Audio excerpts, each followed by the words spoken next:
आदाब नाजरीन, भारत एक्सप्रेस उर्दू में आपका इस्तकबाल है। मैं हूं निसार अहमद खान। लोकसभा इलेक्शन के साथ 26 असेंबली सीटों पर ज़मीनी इलेक्शन भी हो रहे हैं, जिसमें यूपी की 4 सीटें भी शामिल हैं। आज हम बलरामपुर जिले की गैसड़ी असेंबली सीट की बात करेंगे, जो समाजवादी पार्टी के सीनियर लीडर रहे डॉक्टर शिव प्रताप यादव की मौत की वजह से खाली हुई है। 2022 असेंबली इलेक्शन में उन्होंने इस सीट पर कामयाबी हासिल की थी, लेकिन लंबी बीमारी के बाद इलाज के दौरान 26 जनवरी 2024 को वो दुनिया से रुखसत हो गए और गैसड़ी असेंबली सीट खाली हो गई। गैसड़ी असेंबली सीट पर ज़िमनी इलेक्शन के दरमियान सख्त मुकाबला देखने को मिल रहा है। समाजवादी पार्टी ने आजहानी यानी स्वर्गीय लीडर डॉक्टर एसपी यादव के बेटे राकेश यादव को उम्मीदवार बनाया है, जबकि बीजेपी के साबिक एमएलए शैलेश कुमार उर्फ शैलू सिंह को एक बार फिर उम्मीदवार बनाया गया है। शैलू सिंह 2017 की असेंबली इलेक्शन में जीत हासिल करने में कामयाब रहे थे, लेकिन 2022 में उन्हें डॉक्टर शिव प्रताप यादव ने सख्त मुकाबले में हरा दिया था।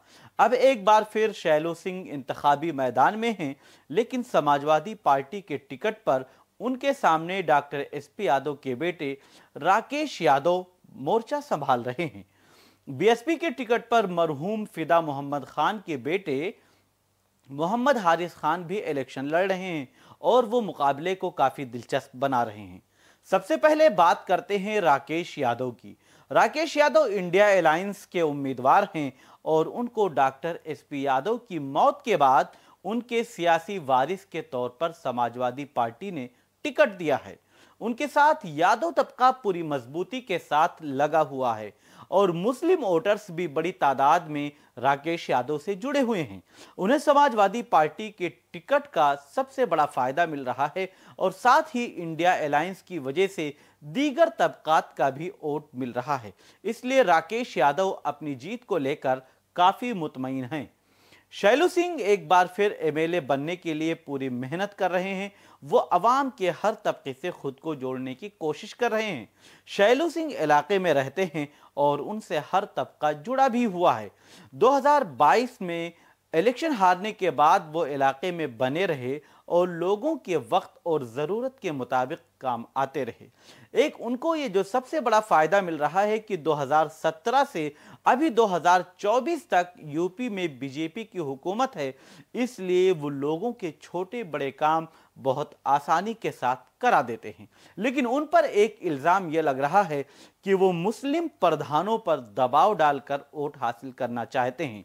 वहीं दूसरी तरफ उनकी एक बड़ी कामयाबी यह है कि कई मुस्लिम लीडरान खुद उनके लिए इंतखाबी तशहीर यानी चुनावी प्रचार खुद ब खुद करते नजर आ रहे हैं। अब बात करते हैं बीएसपी उम्मीदवार मोहम्मद हारिस खान की। हारिस खान इंतखाबी मैदान में हैं और वह मुकाबले को दिलचस्प बना रहे हैं। मोहम्मद हारिस खान अपने वालिद मरहूम फिदा मोहम्मद खान के नाम पर इलेक्शन लड़ रहे हैं। दरअसल उनके वालिद मरहूम फिदा मोहम्मद खान की शख्सियत काफ़ी साफ सुथरी रही है और वो अवाम में काफ़ी मकबूल भी रहे हैं। वो कई बार इंतखाबी पिच पर उतरे, लेकिन कामयाबी हासिल नहीं कर सके। एक बार तो वो बहुत मामूली वोट से बीजेपी उम्मीदवार बिंदु लाल से हार गए थे। उस वक्त कहा जा रहा था कि शायद वोटों की गिनती सही तरीके से न हो पाने की वजह से फिदा मोहम्मद खान को हार मिली थी, क्योंकि जनता यानी आवाम ने उन्हें बड़ी तादाद में वोट दिया था, लेकिन उनकी किस्मत में एमएलए बनना नहीं लिखा था, इसलिए वो एमएलए नहीं बन सके और वो बार बार इलेक्शन हारते रहे। इसलिए इस बार हारिस खान की कोशिश है कि अपनी वालिद के ख्वाबों को पूरा करें। वो खुद को अकेला मजबूत मुस्लिम उम्मीदवार मानते हुए दलित और मुस्लिम वोटों के साथ जीत हासिल करने का दावा कर रहे हैं। हालांकि पीस पार्टी से गुलजार अहमद भी इलेक्शन लड़ रहे हैं, लेकिन पीस पार्टी का वजूद अब तकरीबन ख़त्म हो गया है। ऐसे में मुकाबला सहरुखी यानी जिसको हम त्रिकोणीय मुकाबला कहते हैं, होने का इम्कान जाहिर किया जा रहा है।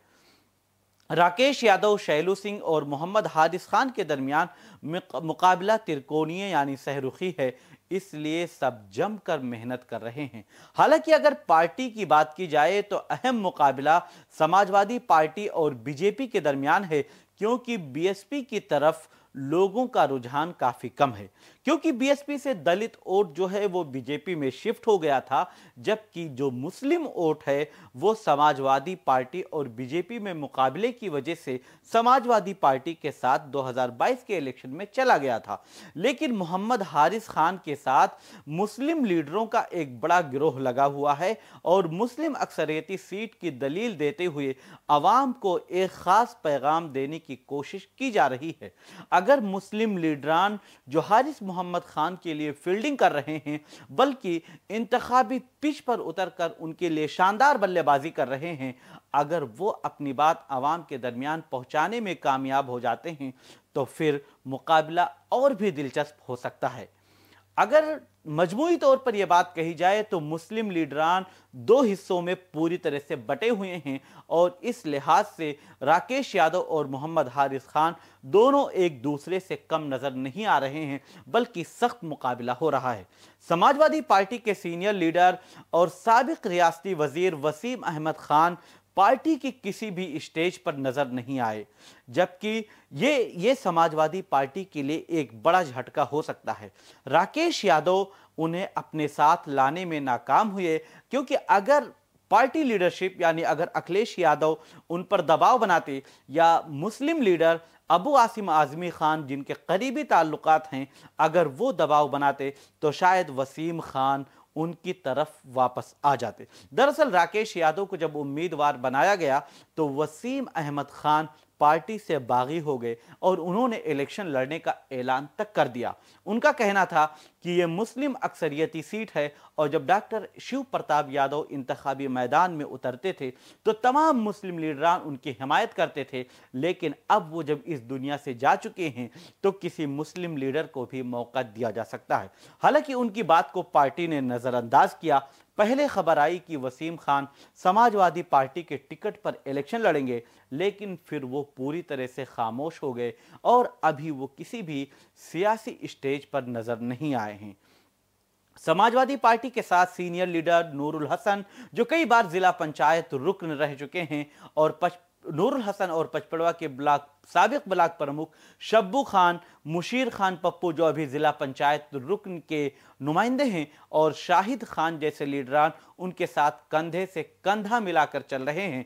इसमें उनके जो एक कोऑर्डिनेटर हैं रहीम खान जो साबिक प्रधान हैं, वो भी उनके साथ ज़बरदस्त तरीके से मुकाबला कर रहे हैं और उनके लिए इंतखाबी तशहीर चला रहे हैं।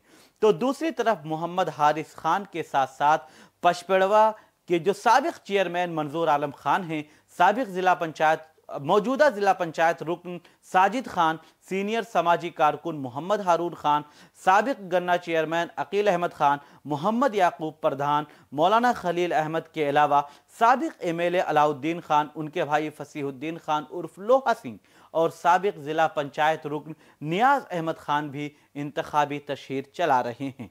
इसलिए दोनों लीडरान के दरमियान बराबरी का मुकाबला होता हुआ नजर आ रहा है, लेकिन जिस तरफ मुस्लिम वोटरों का या मुस्लिम राय दहिंदगान का झुकाव होगा वो पलड़ा भारी हो सकता है। लेकिन दरअसल गैसड़ी असेंबली सीट पर तकरीबन 1.25 लाख मुस्लिम राय दहिंदगान हैं, इसलिए उसे मुस्लिम अक्सरियती सीट माना जाता है। 80,000 से ज्यादा मुस्लिम वोट पोल होने का इम्कान है, इसलिए तीनों पार्टियों के उम्मीदवार मुस्लिम वोटों पर खास तवज्जो मरकूज कर रहे हैं या खास ध्यान दे रहे हैं।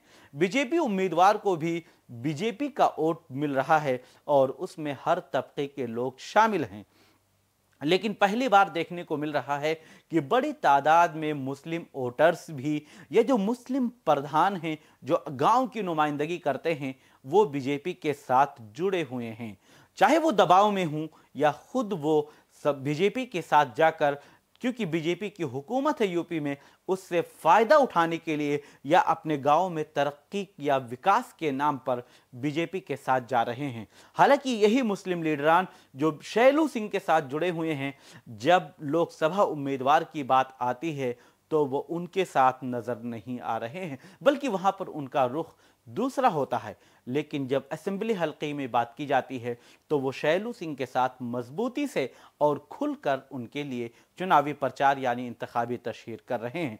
वहीं राकेश यादव मुस्लिम वोटों के साथ साथ मुस्लिम वोटों के सबसे बड़े दावेदार हैं और खुद को इसका हकदार भी मानते हैं, क्योंकि उनके वालिद डॉक्टर शिव प्रताप यादव मुसलमानों में काफ़ी मकबूल हुआ करते थे और वो समाजवादी पार्टी के काफ़ी सीनियर लीडर माने जाते रहे हैं।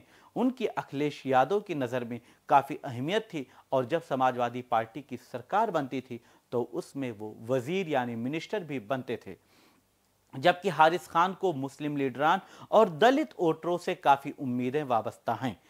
वो चाहते हैं कि अगर मुस्लिम वोटों को एक तरफा तौर पर यानी उनके हक में वोट दे दिया जाए तो वो बआसानी जीतने में कामयाब हो सकते हैं।